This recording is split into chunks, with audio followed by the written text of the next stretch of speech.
दोस्तों, आप सभी का स्वागत है आपके अपने YouTube channel e learning with Neeraj sir में। दोस्तों, आज की क्लास में हम लोग मैथ से रिलेटेड जो पेडागोजी है उसको सॉल्व करने की कोशिश करेंगे।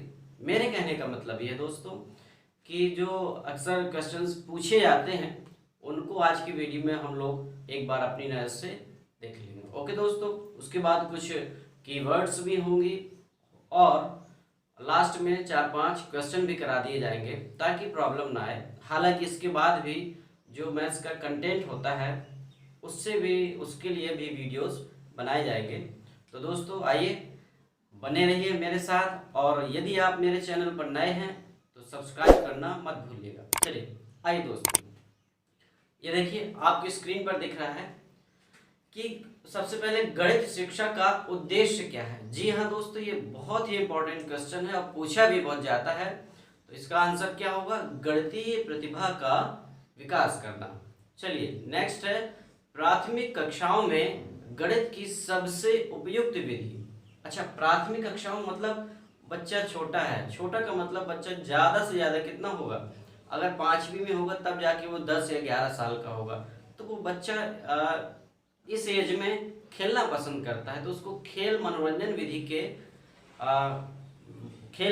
विधि से उनको पढ़ाने का जरिया सही रहता है। यानी कि प्राथमिक कक्षाओं में गणित की सबसे उपयुक्त विधि खेल मनोरंजन विधि।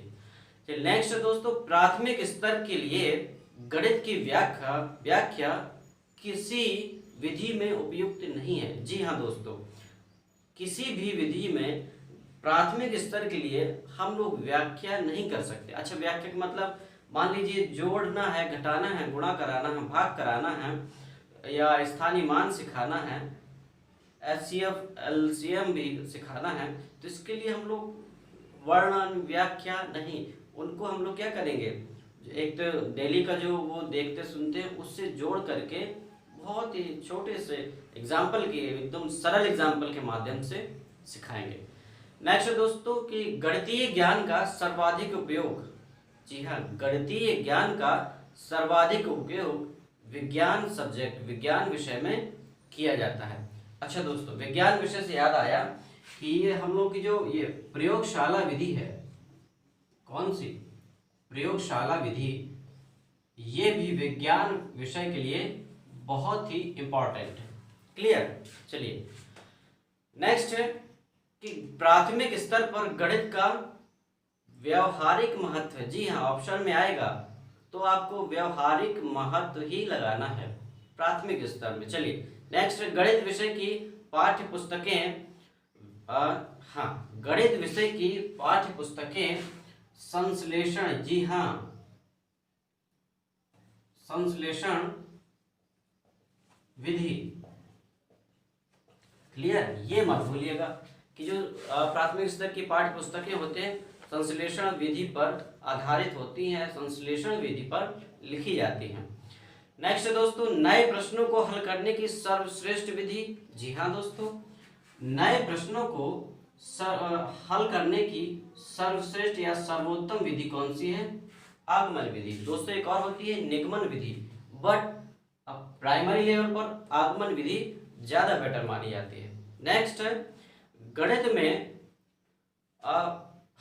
व्यवहारिक उपकरण जो हम लोग यूज करते हैं मूल गणितीय संकल्पना को समझने में सहायक होते हैं। क्लियर? यानी कि जो गणित के लिए हम लोग व्यवहारिक टूल्स का यूज करते हैं तो वो किस लिए? ताकि हम लोग गणितीय संकल्पना को बच्चे को आसानी से सिखा सकें। नेक्स्ट दोस्तों, अच्छा, गणित संबंधी विकार। जी हाँ दोस्तों, डिसकैलकुलिया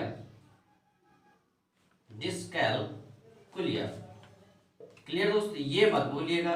डिसकैलकुलिया हुआ, डिसअपेजिया हुआ, ये कुछ विकार होते हैं पठन संबंधी और ये पेपर में अवश्य पूछे जाते हैं। ओके दोस्तों, चलिए नेक्स्ट है कि वैदिक गणित की बात करें। वैदिक गणित से विद्यार्थियों में गणना के कौशल तथा गति का विकास होता है। जी हाँ दोस्तों, गणना का कौशल करना और उनकी गति में विकास होता है किससे?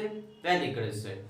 गणित में त्रुटियां यह बोध कराती है। जी हाँ दोस्तों, त्रुटियां जो है एक कहा जाए तो पॉजिटिव या नेगेटिव कीवर्ड्स है, जिससे हमें समझ में आ जाता है कि अब ये हम लोगों का आंसर क्या होने वाला है।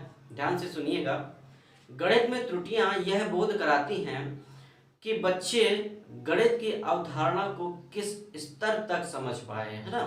अगर जिस तरह की उनकी गलती होगी, इसका मतलब उसी तरह से वो लोग समझ पा रहे हैं। क्लियर। चलिए नेक्स्ट है विद्यालय शिक्षा में गणित का मुख्य लक्ष्य। अच्छा, विद्यालय शिक्षा में गणित का मुख्य लक्ष्य क्या होता है कि बच्चों को विचार प्रक्रिया का गणितीकरण करना। गणितीकरण करना, एक बार और दोस्तों सुनिए, विचार प्रक्रिया का गणितीकरण करना मुख्य लक्ष्य होता है। नेक्स्ट है पाठ योजना के भाग। अच्छा देखिए, यहाँ देख लेते हैं हम लोग पाठ योजना के जो भाग होते हैं। पहली बात, जी हाँ दोस्तों, इसमें लिखा प्राप्य उद्देश्य और दूसरा है पाठ प्रस्तुति योजना। दोस्तों ऑप्शन में दोनों आ जाते हैं और एक तीसरा रहता है क्या, शिक्षा के उद्देश्य। शिक्षा के उद्देश्य। तो दोस्तों जो दो लिखे हुए हैं ये दोनों पाठ योजना यानी कि लेसन प्लान का हिस्सा होते हैं, बट शिक्षा के उद्देश्य नहीं होता है। क्लियर। और वो पूछेगा यही कि निम्नलिखित में से पाठ योजना का भाग या हिस्सा नहीं है, तो क्या होगा ये। और चौथा ऑप्शन दिया रहेगा सभी, ऑल द अबव, इनमें से सभी। तो हमारा जो राइट आंसर होगा क्या, शिक्षा के उद्देश्य। क्लियर दोस्तों, ये मत भूलिएगा। नेक्स्ट है गणित का समाकलन अन्य विषयों के साथ जी भी किया जाना चाहिए। गणित का जो समाकलन है अन्य विषयों के साथ भी किया जाना चाहिए। नेक्स्ट है प्राथमिक स्तर पर संकल्पनाओं को मूर्त से अमूर्त रूप में प्रस्तुत करना चाहिए। मूर्त क्या होता है, जो हम लोग देखते हैं। क्लियर। तो पहले जो दिखाई देंगी चीजें, फिर धीरे धीरे कल्पना, सोचने की जो तार्किक क्षमता है उसकी ओर बढ़ेंगे। तो प्राथमिक कक्षाओं में कैसा, मूर्त से अमूर्त, फिर से मूर्त से अमूर्त। चलिए इसके बाद है गणित में नए तथ्यों की खोज की जाती है। जी हाँ बिल्कुल। और बच्चा सक्रिय रहता है, लेकिन ये किस विधि में होता है, ये होता है दोस्तों प्रयोगशाला विधि में। बच्चा सक्रिय भी रहेगा और नए जो नियम हैं, थ्योरी हैं या रूल्स हैं, उनको भी खोजा जाएगा। किसमें, प्रयोगशाला विधि में। चलिए नेक्स्ट है शिक्षा के उद्देश्य पाठ योजना का भाग नहीं है। जो हमने कहा था कि शिक्षा के उद्देश्य पाठ योजना का भाग नहीं है। क्लियर दोस्तों। आइए अब देखते हैं पाइथागोरस प्रमेय को हल किससे किया जाता है दोस्तों, प्रयोगशाला विधि से। भूलिएगा मत दोस्तों, क्वेश्चन पूछा जाता है और बहुत पूछा जाता है। इसके बाद है ज्यामितीय समस्या का सर्वोत्तम, ज्यामितीय समस्या को सॉल्व करने की सर्वोत्तम विधि कौन सी होती है दोस्तों, आगमन विधि। अच्छा सूत्र रचना, चलिए हम लोग थोड़ी देर में डिस्कस कर लेंगे कि आगमन हुआ, निगमन हुआ, प्रयोगशाला विधि होगा क्या, ये सब क्या होते हैं। क्लियर दोस्तों। पहले ये जो वन लाइनर क्वेश्चन है इनको देख लें। सूत्र रचना के लिए सर्वोत्तम विधि, सूत्र रचना, आगमन विधि। जियो बोर्ड की सहायता से बच्चों को, जी हाँ जियो बोर्ड की सहायता से जियोमेट्री, क्लियर, ज्यामितीय आकृति का ज्ञान कराया जाता है। अच्छा जियो बोर्ड होता क्या है, ये देखिए दोस्तों इसमें कुछ बिंदु होते हैं। अगर हम ये देखिए एक धागा लिया, ऐसे ऐसे मिला दिया, त्रिभुज बन गया, या इसी धागे को यहाँ से लेकर यहाँ तक बना दिया, क्या बन गया, वर्ग बन गया, या इसी धागे को ऐसे लेकर के यूं मिला दिया, आयत बन गया। तो दोस्तों ये क्या है, जियो बोर्ड। ये देखिए आपको दिख भी रहा है। तो अब आप देख सकते हैं जियो बोर्ड की सहायता से हम लोग जो ज्यामितीय आकृति होती हैं उनका क्या कराते हैं, ज्ञान कराते हैं। नेक्स्ट दोस्तों अबेकस, अबेकस की सहायता से क्या करते हैं हम लोग, स्थानीय मान, देखिए दिख रहे हैं, स्थानीय मान की महत्ता समझाते हैं। नेक्स्ट दोस्तों दशमलव संख्याओं को जोड़ना घटाना, यानी कि दशमलव संख्याओं का जो जोड़ घटाव होता है पढ़ाने के लिए हम लोग ग्राफ पेपर का यूज करते हैं। नेक्स्ट दोस्तों माप का संदर्भ पढ़ाने के लिए सबसे पहले, जी हाँ, सबसे पहले अप्रामाणिक माप और फिर उसके बाद में प्रामाणिक मापों का यूज किया जाता है। ये दोस्तों भूलिएगा नहीं, अगर हम माप पढ़ाने जा रहे हैं तो सबसे पहले अप्रामाणिक माप को लेकर चलेंगे, उसके बाद हम लोग प्रामाणिक मापों की बात करेंगे। चलिए नेक्स्ट दोस्तों, गणित में अमूर्त विचारों के साथ कार्य करना और समस्या समाधान करने से संबंधित सोच विकसित होती है। जी हाँ दोस्तों, हम लोग कैसे चलते हैं, मूर्त से अमूर्त की ओर। जब धीरे धीरे सीखते जाते हैं तो क्या होता है, अब देखिए, अमूर्त विचारों के साथ कार्य करना और समस्या समाधान करने से संबंधित सोच विकसित होती है। नेक्स्ट है एकअक्षीय मूल्यांकन विधि। क्या होती है एकअक्षीय मूल्यांकन विधि? बालक के व्यवहार में परिवर्तन करने की विधि होती है। क्लियर दोस्तों। नेक्स्ट है शिक्षण प्रक्रिया का अंतिम सोपान मूल्यांकन। अच्छा ये देखिए दोस्तों, शिक्षण प्रक्रिया के कुछ सोपान होते हैं या कहें तो चरण होते हैं। वो कैसे? सबसे पहले पहला अगर आए क्वेश्चन कि पहला जो सोपान है वो क्या है, उद्देश्य। दूसरा हम लोग क्या अधिगम कराते हैं बच्चों को, और सबसे लास्ट में क्या होता है, मूल्यांकन। तो यही पूछा जा रहा है कि सबसे लास्ट वाला कौन सा, तो हम लोग का आंसर क्या होगा, मूल्यांकन। और ये भी आ सकता है कि सबसे पहले कौन सा सोपान, उद्देश्य होता है। नेक्स्ट दोस्तों, आगमन विधि का प्रयोग। जी हाँ, आगमन विधि का प्रयोग सूत्र की स्थापना करने के लिए होता है और निगमन विधि का प्रयोग सूत्र का प्रयोग करने के लिए। क्लियर। नेक्स्ट है विशिष्ट से सामान्य या स्थूल से सूक्ष्म की ओर शिक्षण सूत्र। ये किससे संबंधित है दोस्तों, ये आगमन विधि से संबंधित है, और सामान्य से विशिष्ट की ओर ये निगमन विधि से संबंधित है। चलिए दोस्तों, अब हम लोग जान ले कि आगमन विधि, निगमन विधि और ये प्रयोगशाला विधि। ऐसा नहीं है कि आगमन विधि निगमन विधि सिर्फ मैथमेटिक्स में ही पूछी जाती है दोस्तों। ये जो है हम लोग के लगभग सभी, यानी कि जो 5 पोर्शन होते हैं सभी के पेडागोजी में पूछा जा सकता है। आइए दोस्तों, आगमन विधि क्या होती है दोस्तों? आगमन विधि उस विधि को कहते हैं जिसमें हम विशेष तथ्यों, ध्यान से सुनिएगा दोस्तों, विशेष तथ्यों तथा घटनाओं के निरीक्षण तथा विश्लेषण द्वारा सामान्य नियमों या सामान्य सिद्धांतों का निर्माण किया जाता है। क्लियर। किसका? सामान्य नियमों या सिद्धांतों का निर्माण किया जाता है, और यही हमने सबसे अभी पढ़ा था। क्लियर। दूसरी बात, आगमन विधि। आगमन विधि के बारे में हम लोग बोल सकते हैं क्या कि ये जो है विशिष्ट से सामान्य की ओर, ज्ञात से अज्ञात की ओर। क्लियर दोस्तों। सामान्य से विशिष्ट, ज्ञात से अज्ञात, इसी को हम बोल सकते हैं क्या कि मूर्त से अमूर्त।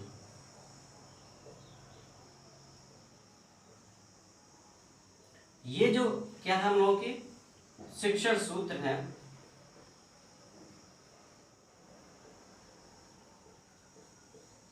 ये किससे संबंधित है? आगमन विधि से। क्वेश्चन बिल्कुल 100% पूछा जा सकता है। क्लियर। और इसमें करते क्या है हम लोग, सबसे पहले उदाहरण पेश करते हैं। ध्यान दीजिएगा, एक ही प्रकार के बहुत सारे उदाहरण पेश कर देते हैं ताकि बच्चे को बच्चा ये समझ जाए कि इसमें कौन सा नियम लागू हो रहा है। मेरे कहने का मतलब है कि उदाहरण से फिर हम लोग नियम की ओर बढ़ते हैं। चलिए नेक्स्ट है कि निगमन विधि। निगमन विधि क्या है दोस्तों, देख लेते हैं।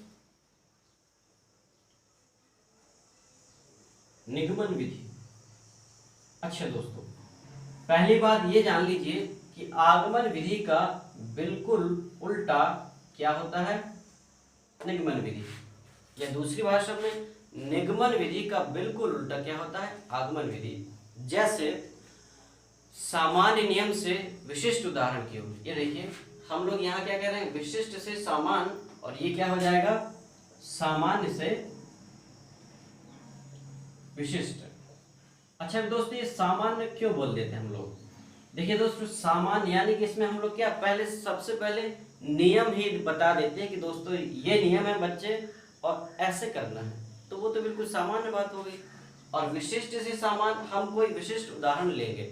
विशिष्ट उदाहरण का मतलब मान लीजिए मार्कर है, हम बोले ये देखो बच्चा, हम मार्कर गिरा रहे हैं, नीचे गिर जाएगा, क्लियर।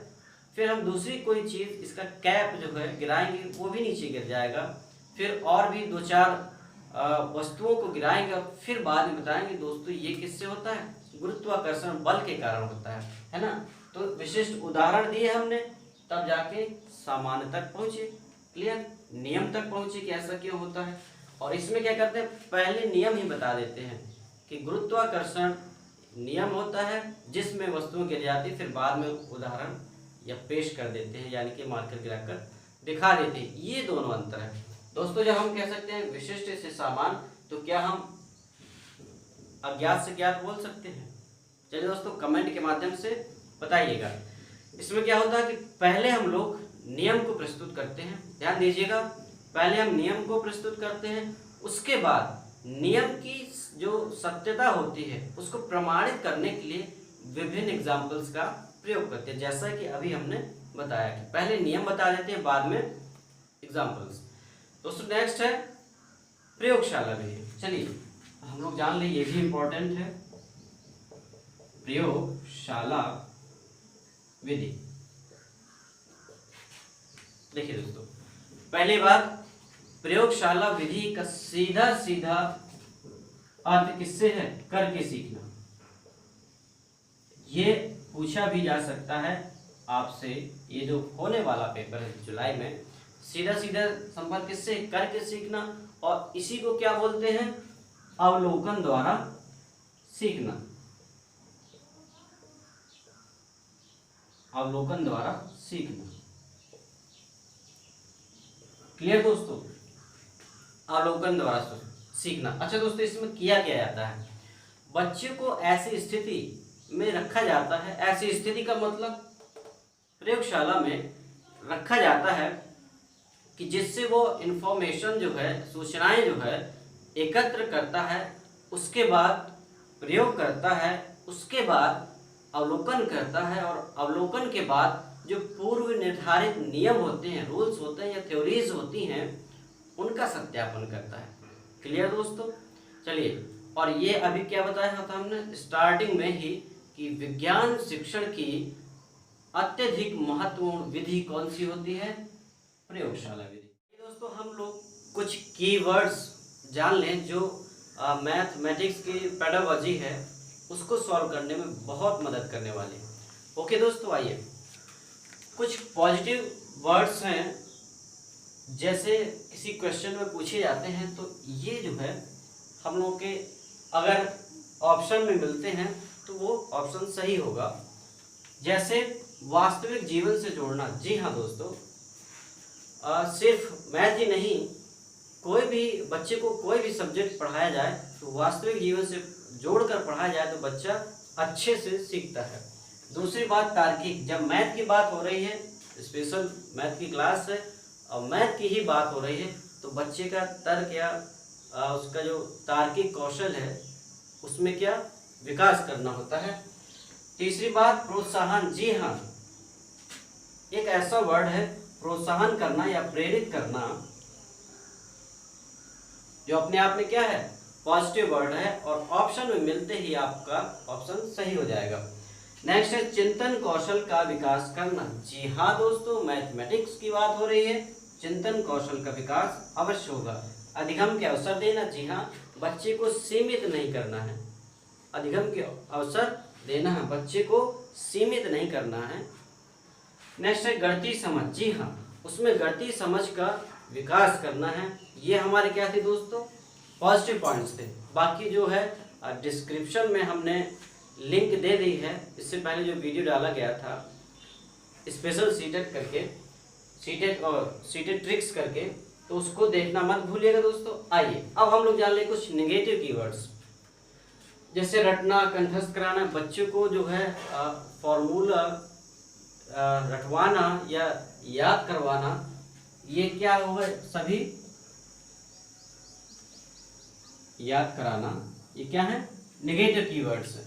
बच्चे को मैथ इसलिए पढ़ाई जा रही है कि रोजगार या अपना व्यवसाय चला सके, जी नहीं दोस्तों, तो ये क्या हो जाएंगे, गलत। बच्चा लापरवाही करता है, जी नहीं, बच्चा तो भगवान है, भगवान कहाँ लापरवाही करता है। एक बात और दोस्तों, जब आप पेपर देने बैठिएगा ना, तो आप वैसे तो 75% टीचर बन गए हैं, बट एक बच्चे की तरह सोचिएगा कि बच्चा क्या चाहता है ना, तो हम लोग को ये पेडागोजी सॉल्व करने में बहुत ही आसानी हो जाएगी। कैसे कि बच्चा क्या चाहता है, बच्चे को खेलने दो।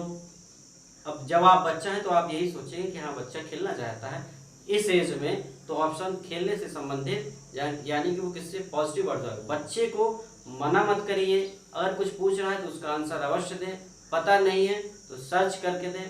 क्लियर दोस्तों। आइए, ग्रेड या रैंक, जी नहीं, पहली बात तो बच्चे की तुलना नहीं करनी है और ग्रेड रैंक में उसको बांटना नहीं। नेक्स्ट है उच्चतर पढ़ाई की या उच्चतर कक्षा की, हर क्लास की तैयारी के लिए उसको पढ़ाई जा रही, ऐसा नहीं दोस्तों, है ना। केवल मात्र एक ही या ऑप्शन में मिलते हैं या एकमात्र ऑप्शन में अगर दिखाई दे रहा है, इसका मतलब ये क्या है, आपके गलत। जी हाँ दोस्तों, अगर वो पूछ रहा है कि नहीं, ये वर्ड अवश्य याद रखिएगा, अगर क्वेश्चन में नहीं दिया गया है तो फिर इनके सही होने के चांसेस ज़्यादा हो जाते हैं और फिर ये गलत हो जाते हैं। चलिए दोस्तों, आइए अब हम लोग कर लेते हैं कुछ क्वेश्चन। दिख रहा है, समावेशित विद्यालय में आप सभी कक्षा के दृष्टिबाधित छात्रों को की आवश्यकताओं को कैसे पूरा करेंगे।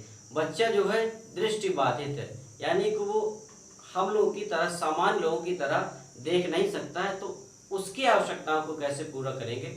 ऑप्शंस हैं, उन्हें उच्च उपलब्धि वाले बच्चों के साथ बैठाकर, जी नहीं। दूसरा है शिक्षण अधिगम की जो वैकल्पिक प्रणालियां हैं और साधन हैं, यानी कि रिसोर्सेज हैं, उनका प्रयोग करके। तीसरा ऑप्शन है उन्हें विशेष शिक्षक के पास भेजकर, जी नहीं दोस्तों। चौथा है उन्हें अभ्यास के लिए अतिरिक्त समय, ये तो और भी गलत। क्लियर। तो दोस्तों इसका आंसर कौन सा हो जाएगा सही, दूसरा, क्योंकि हम लोग अधिक से अधिक मेथड्स और रिसोर्सेज का यूज करके दृष्टिबाधित बच्चे को पढ़ा सकते हैं, उसकी आवश्यकताओं की पूर्ति कर सकते हैं। नेक्स्ट है निम्नलिखित में से कौन सा गणितीय प्रक्रम नहीं है। प्रक्रम मतलब प्रोसेस। क्लियर। चलिए देखते हैं कौन सा।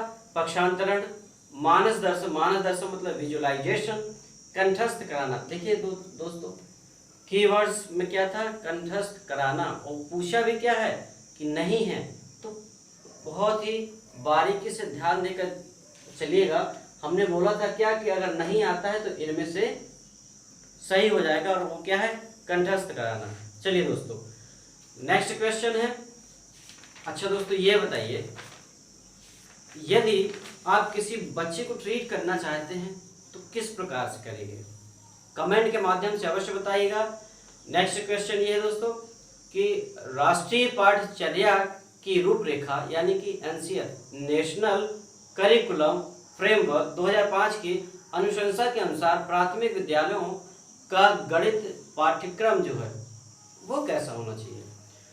ऑप्शंस हैं, छात्रों के प्रतिदिन अनुभवों से संबंधित होना चाहिए। जी हाँ दोस्तों, ये अपना पॉजिटिव पॉइंट है। अनुभवों से जोड़कर, दैनिक जीवन से जोड़कर आपका ऑप्शन सही हो जाएगा, आपको नीचे पढ़ने की आवश्यकता नहीं। बट फिर भी एक बार कंफर्म करने के लिए सभी ऑप्शंस पढ़ लेते हैं। कार्य विधिक ज्ञान पर केंद्रित होना चाहिए, नहीं। गणितीय संकल्पनाओं में कठोरता, ये देखिए ऐसा वर्ड है, कठोर बच्चे से कठोर से पेश आने ही नहीं है, तो ये संकल्पनाओं कहाँ कठोरता होगा। क्लियर। छात्रों को प्रगामी गणित के लिए जो बात हुई थी ना, उच्चतर कक्षा के लिए सेम बात कही जा रही है, तो ये भी ऑप्शन क्या होगा, गलत होगा।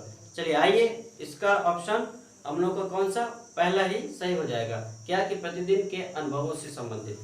नेक्स्ट क्वेश्चन है दोस्तों, गणित के संदर्भ में ग्रामीण क्षेत्रों से विद्यालय में आने वाले बच्चों के लिए निम्न में से कौन सा कथन सही है। अच्छा, जो बच्चा गांव से आता है, ध्यान से देखिए दोस्तों, अगर कोई बच्चा गांव से आ रहा है तो विद्यालय में प्रवेश करता है तो उसके लिए कौन सा कथन सही है। चलिए ऑप्शंस देखते हैं हम लोग।